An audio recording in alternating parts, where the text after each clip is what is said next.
Hello everyone, my name is Jessica and I will be presenting on the Leader-Member Exchange Theory, also known as LMX.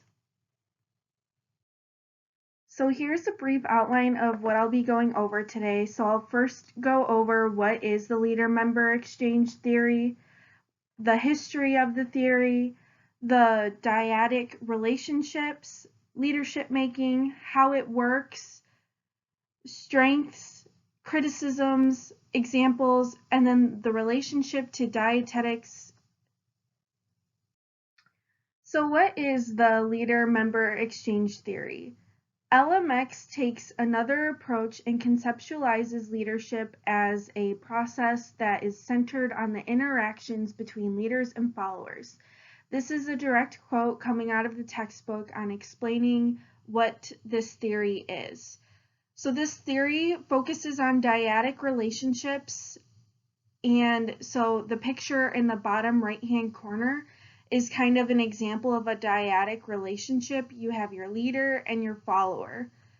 So before the LMX theory, researchers believed that leaders treated their followers equally, but then researchers found that differences between different followers may be taking place. So depending on who the follower is, their relationship with the leader may be different.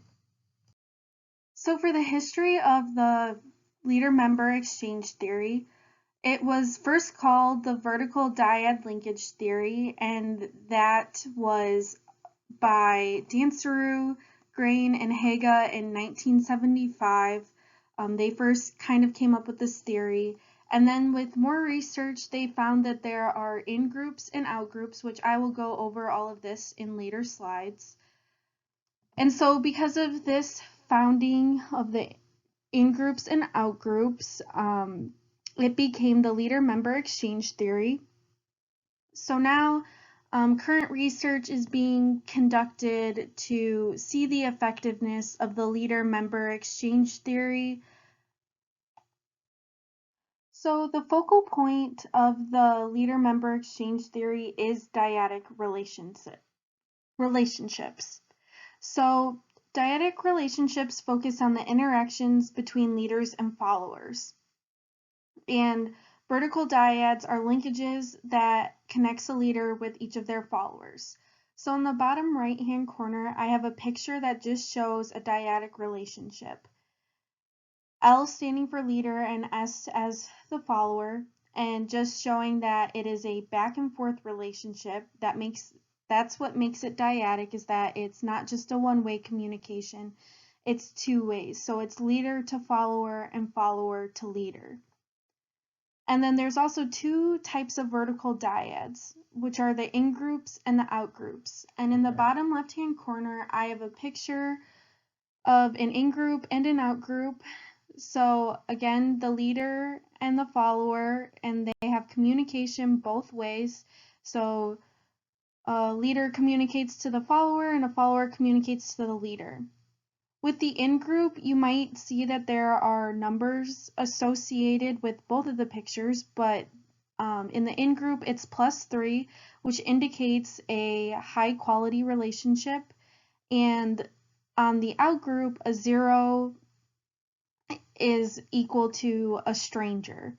So this shows that in group, usually you have a better relationship, and the in-group receives more information, influence, confidence, and concern from their leaders than out-group followers. They're more dependable, more highly involved, and communicative than the out-group followers.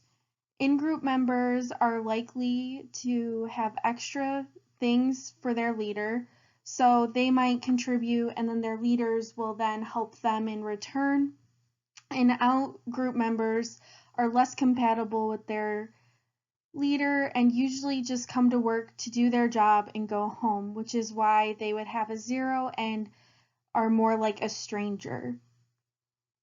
And this was also done as a study by Dansereau and others in 1975 to show the difference between in-groups and out-groups and how that can affect a relationship with a supervisor or leader, and that there are two different types, and that you might not always have a very good relationship with your leader and follower. So the book also pointed out that leadership making is a very important part in this theory. So leader and follower exchanges can be used for leadership making, and promotes partnerships that can build effective dyads. So there's 3 phases to leadership. There's the stranger phase, the acquaintance phase, and the partnership phase. So stranger, as you would think, you don't really know each other, or you're just having minimal conversation. Acquaintance is like you know them, they may ask a little bit of questions, and then partnership is where you finally can ask each other questions and have a partnership. So this diagram in the bottom right hand corner just goes over different attributes of each phase, so roles, influences, exchanges, and interests. So these will all, over time, a leader will be able to start with an employee or a group member and go from the stranger phase to the acquaintance phase all the way to the partnership phase. So how does the leader-member exchange theory work? It works in 2 ways. So you have describing leadership and prescribing leadership, and overall focuses on unique relationships between the leaders and followers. And high-quality relationships equals achieving goals. So a study that was done by Hill and others found that electronic communication mediates the LMX relationship and can have positive impact, thus broadening avenues for developing good communication and positive relationships across organizations. I thought this was interesting for the time we are living in right now with COVID, and that this theory can work even using electronic communication. So in a world where that's pretty much what we've had to be doing for the past year, it works and leaders can be effective. So now moving on to the strengths of the theory. So the first one is that it's a strong descriptive theory. The LMX theory describes the relationship between leaders and followers. This theory describes the difference between in-groups and out-groups. This shows that a relationship with a leader can be stronger than others. Usually if you contribute more, you receive more, and if you contribute less, you receive less. This theory has described the reality of the differences in relationship. The second strength is the dyadic relationships are the center of the theory. So dyadic relationships are the center of the leadership process. This theory is the only one to emphasize the importance of relationships between the leader and each of the followers. The third strength is the leader's communication. So this theory shares the importance of communication from leader to follower. This is needed to have leaders create, nurture, and sustain the relationships with their followers, and vice versa. For effective leadership, there must be communication that will allow the leader and followers to trust, respect, and have commitment for one another and the organization or task they are working on. The fourth strength is alerting leaders. So it lets leaders be aware of letting their biases influence the in-group members. This theory reminds leaders to be fair and equal with each of their followers, and teaches leaders how creating relationships can overall help meet goals of the organization or the task at hand. And the last strength is that it has positive organizational outcomes. So research has been conducted on this theory and has proven that positive organizational outcomes can happen if using the LMX theory. This theory has been validated by researchers, which increases the practical value. Now for the criticisms of the LMX theory. So fairness of initial vertical dyad linkage theory. So the LMX theory does not address other fairness issues such as followers' perceptions of the fairness of pay increases, promotion opportunities, decision-making rules, or communication of issues with the organization. A study done by Scandura tried to look at the outgroup members to see if leaders were being fair, but this study ended up concluding that the LMX theory may not create inequalities, but the theory does not have strategy to gain access to the in-group. The theory is not fully developed. A study done by Anand and others concluded that the theory does not fully explain how high-quality leader-member exchanges are created and does not look at the compatibility of leaders and followers based on personality and interpersonal skills. The next criticism is contextual factors. So this theory does not take into account the impact of other variables that can happen within the leader-member exchanges. For example, workplace norms and cultural variables may impact the exchange between leaders and followers. More research is needed to see the importance of how social networks influence the LMX relationships and the individuals in the relationships. And lastly, there's the measurement of the LMX theory. So this needs more research due to the limited type of studies done. There's no universal measurement tool for studies looking specifically at the LMX theory. This can impact the results with different studies because they may not be compatible to compare different studies to each other. And the validity and dimensionality have been questioned of the LMX theory. This is the LMX 7 questionnaire. This was given at the end of the chapter in our book. This is a tool that you can use. These questions are for use when describing your relationship with a leader or a follower. So it's designed to measure 3 dimensions of that leader-member relationship, which is respect, trust, and obligation. So you can use this as a leader to see how you are leading people and how you would affect your employees or group members, and then vice versa. As a group member or employee, you could do this for the leader and see where they are.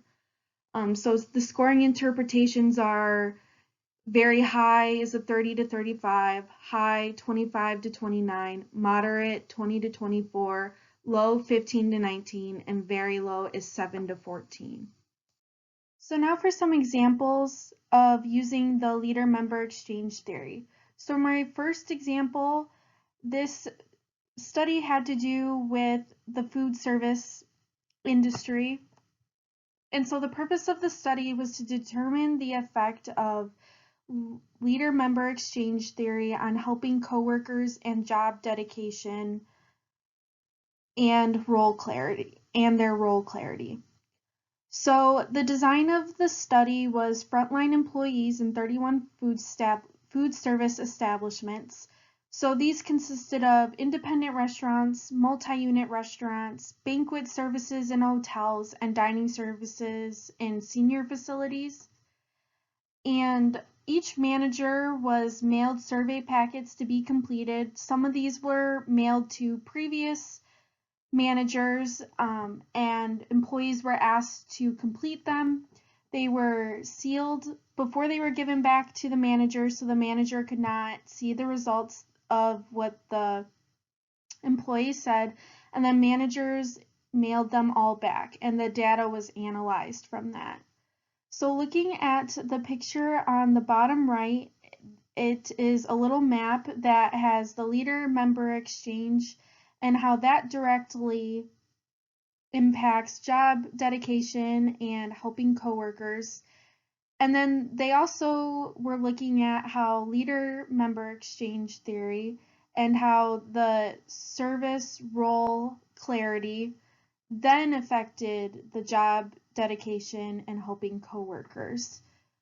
So they did find an important effect on role clarity and employees going beyond their role prescriptions, they um, received more. So this kind of just went back to one of the strengths of the theory that if you are putting in more work, then you'll get more out of it from that relationship with your leader. And if you're not really doing that much, you're going to receive less. And so that just kind of drove that strength home of this theory that creating relationships can help in role clarity. Now for the second example, which looked at the leader-member exchange theory and employment relationship.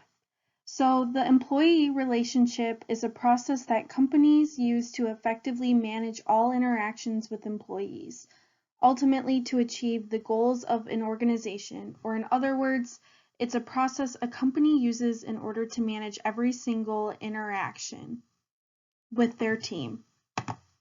So the purpose of this study was to investigate if the employment relationship had an effect on the LMX relationship. So in the figure in the bottom right hand corner, this was their proposed theory, which was that the LMX relationship, and if you add in employment relationship, would lead to psychological empowerment and then lead to an effective well-being. So the methods of this study was that data was collected from 89 jobs in large public sector organizations in Belgium. The results showed that LMX plays a joint role in empowering employees. So employment relationships and the LMX relationships both played a role in having employees that felt good about themselves. And high quality LMX compensates for employment relationships. So if you just have the LMX relationships, you could just still get the effective well-being, but the employment relationship is nice to have on to that too. Lastly, I'm going to talk about the usefulness in nutrition and dietetics. So because this theory is based on creating relationships and developing them, I think that this theory can really go into each sector of the dietetic and nutrition field. So clinical, food service, research, community. You can work with preceptors with this and supervisors and coworkers. If you create a strong relationship, you will definitely get help from your supervisor or whoever it may be, the leader at the organization. I have a personal experience with a leader at my old work that I believe used this theory.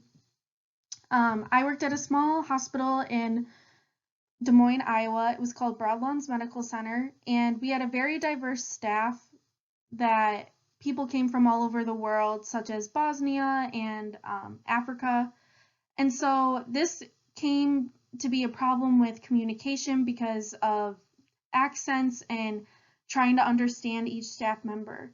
My boss always made a point to talk to each person and just see how they were doing, talk about maybe their different cultural practices, and just really create a relationship with them.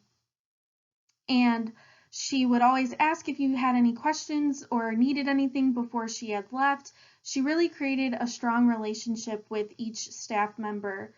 And in turn, the staff knew the expectations that came with the job and knew where they stood with our boss. And so it really got us working effectively and really bringing in positive outcomes for the kitchen and it was just a really good experience. And I think that creating relationships can really help an organization to become stronger and have a lot of positive outcomes.